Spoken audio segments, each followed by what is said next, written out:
Here is what Aliko Dangote says about its upcoming shares.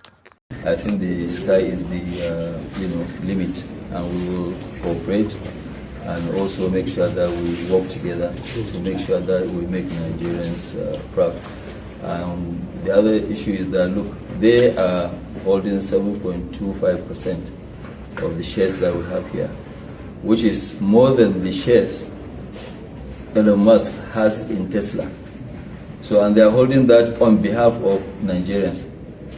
So, but individually, Nigerians too will have an opportunity in the next, I don't know, but I think in the next maybe maximum 4 or 5 months, they will actually be option to buy their shares. And like what I promised before, people will have a choice either to get their dividend in Naira or to get their dividends in dollars, because we earn dollars.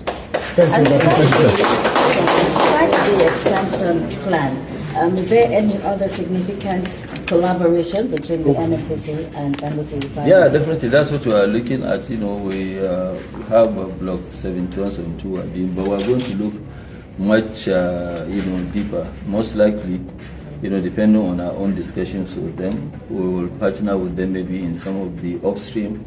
They too, they will partner with us here, because here is not a refinery, it's an industrial hub. And that's why we are doing, linear alkaline benzene, which is raw material for detergent. And that raw material for detergent will be sufficient for the entire African continent. It's 400,000 tons, which we don't have. The only two is one in Algeria, 100,000 tons, and Egypt, 50,000. But we are going 400,000.